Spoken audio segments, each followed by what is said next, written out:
20 meses en el exilio, 20 meses sin poder pisar su país. Y cuando finalmente regresó a Venezuela, lo primero que hizo fue ir a comprar huevos para el desayuno. Un cartón que en Colombia puede costar entre 4 y 5 dólares, en Venezuela puede costar 10, 15 dólares. Y eso es lo que el chavismo le dejó al país más rico de América Latina. Hoy el profesor César Pérez Vivas, exgobernador del Táchira, nos cuenta desde adentro, desde su país, desde su ciudad, lo que está pasando en Venezuela y, ojo, también habla de lo que le puede ocurrir a Colombia si este domingo no toma la mejor decisión en las urnas. Soy Armando Gamboa, Gamboa News. Un gusto saludarte, profesor. Qué bueno hablar con usted y ahora desde su país. ¿Cómo está? Muy bien, buenas tardes. Un placer compartir contigo y todos tus seguidores. ¿Por qué decidió regresar a Venezuela en estos momentos donde las garantías para ustedes no están dadas?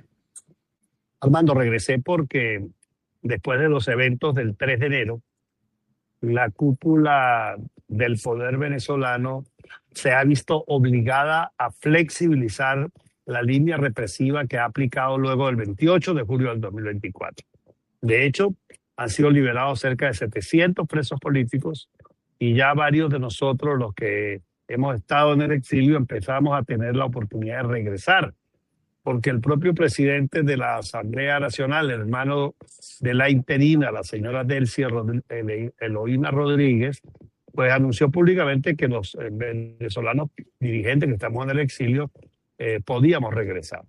Y en consecuencia decidí que mi trabajo en este momento puede resultar útil y conveniente en el territorio de Venezuela. Y aquí estoy en Caracas, en contacto con la ciudadanía, en contacto con la dirigencia democrática, desarrollando todo un plan de lucha y de trabajo comunicacional, organizativo, político, para lograr finalmente que se cumpla con la Constitución de Venezuela, que establece la obligación de los poderes del Estado de convocar elecciones cuando se produce la vacante absoluta de quien ejerza la presidencia de la República.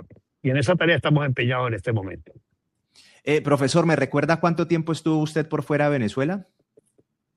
20 meses. 20 Exactamente, 20 meses.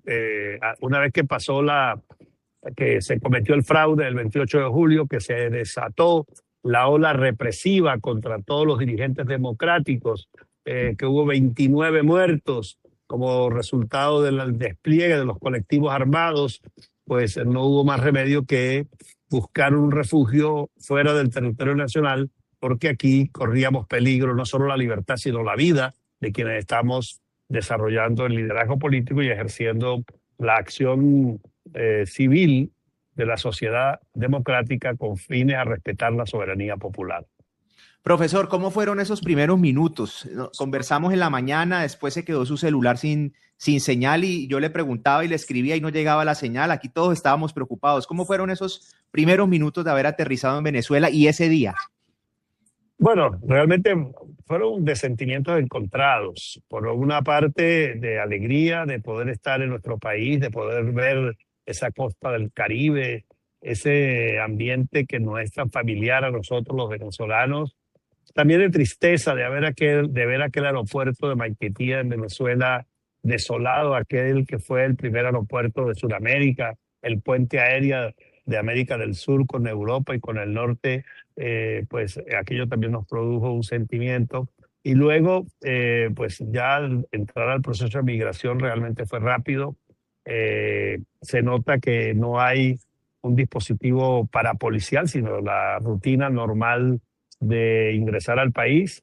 Y finalmente encontrarme con centenares de venezolanos que de manera espontánea se hicieron presentes en el Aeropuerto Internacional Simón Bolívar para compartir la alegría de nuestro regreso.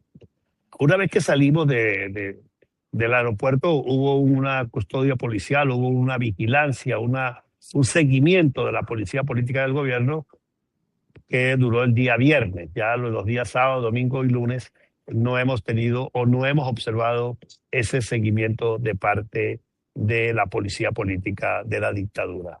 O sea, esa custodia fue decisión de ellos para vigilarlo a usted, no que fuera una custodia que le estuvieran prestando para su seguridad. No, nada que ver con mi seguridad. Lo que estaban era supervisando, chequeando, fotografiando a los dirigentes, evaluando, disuadiendo inclusive que gente se acercara al aeropuerto, pero finalmente la gente superó pues ese tipo de comportamiento y se hizo presente en el terminal aéreo de Maiquetía.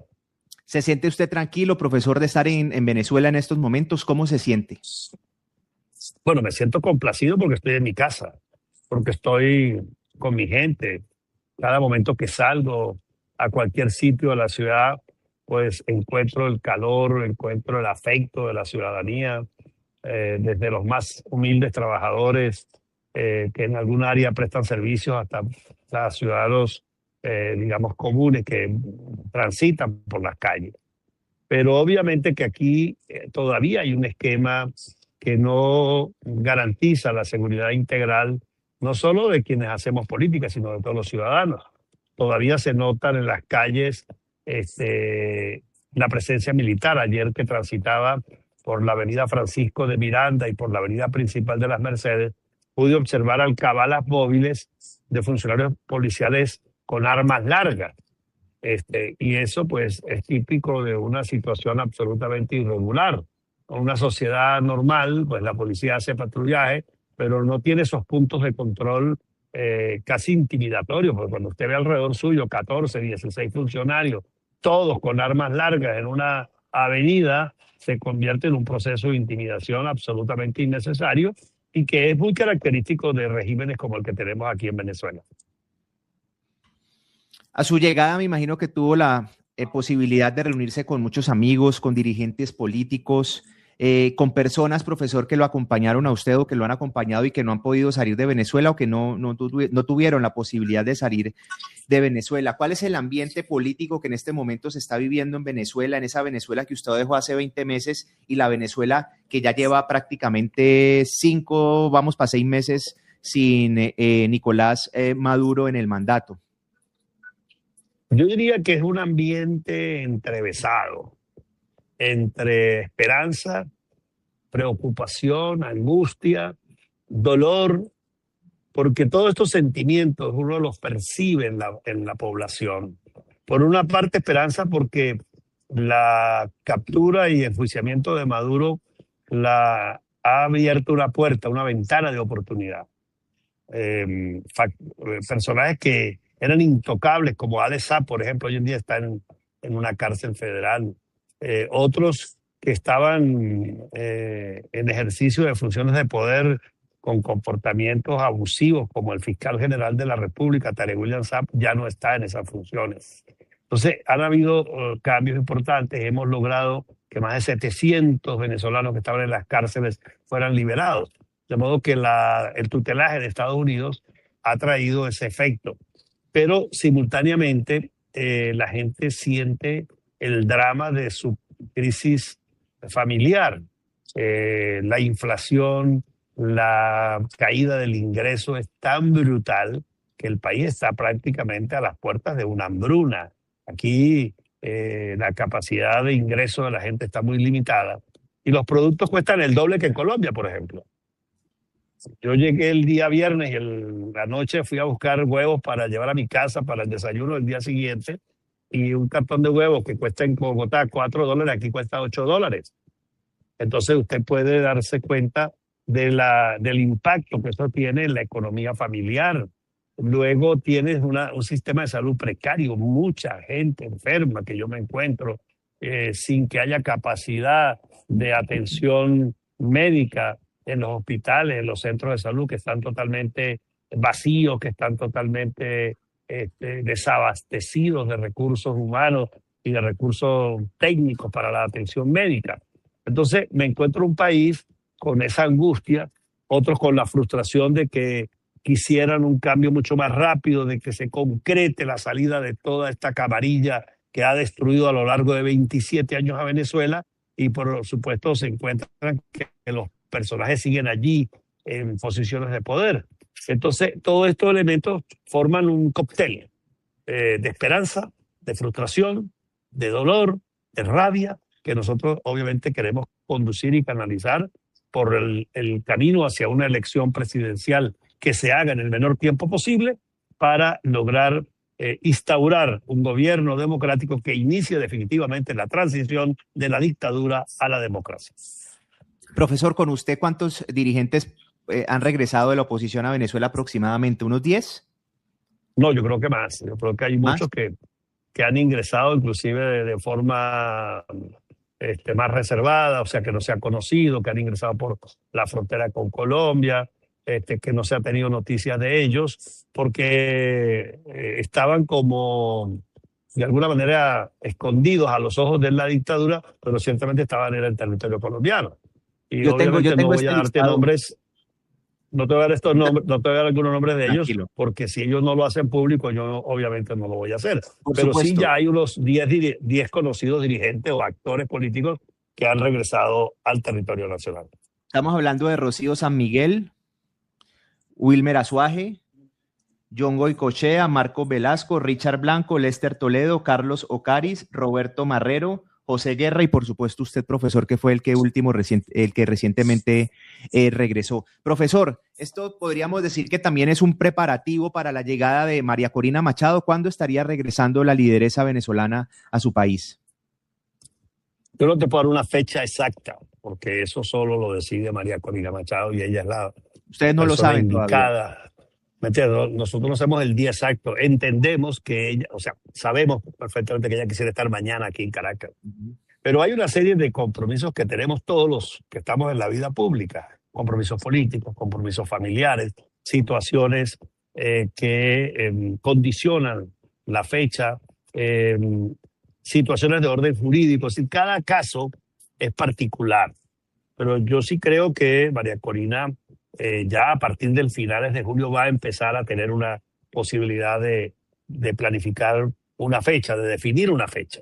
De modo que esperemos que ella directamente le diga a Venezuela el día, la forma y el sitio por donde va a ingresar al territorio nacional. ¿Cómo siente el ambiente de las futuras elecciones en este momento? ¿Cree que se va por el camino en este momento de transición?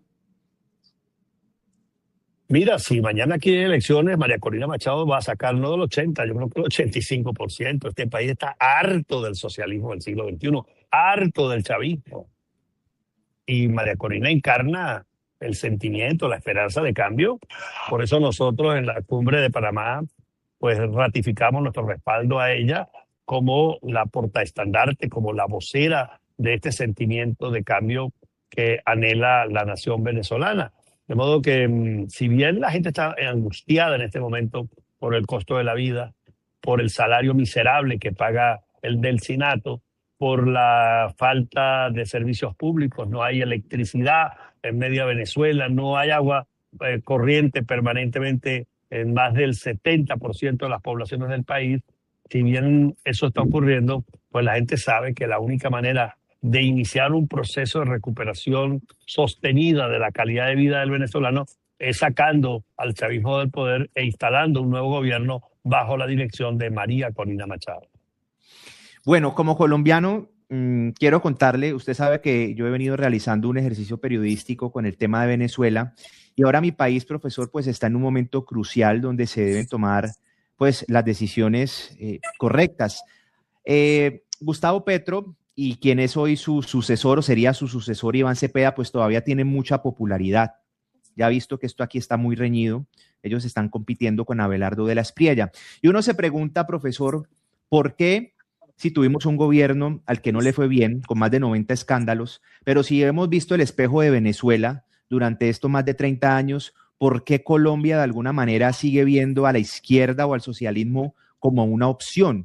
¿Usted qué análisis hace de lo que está sucediendo en Colombia en estos momentos? Es un tema multifacético y multicausal.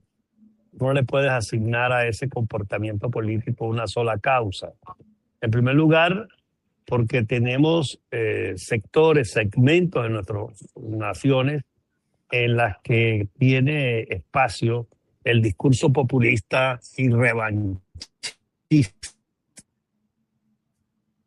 que caracteriza al socialismo en toda América Latina, el socialismo del siglo XXI. En segundo lugar, el populismo demagógico de estos gobiernos que no les importa estrangular la economía, lesionar los derechos de los demás con tal y hacer publicidad y propaganda. Y yo que he pasado varios meses en Colombia, percibí claramente temas como los ajustes de salario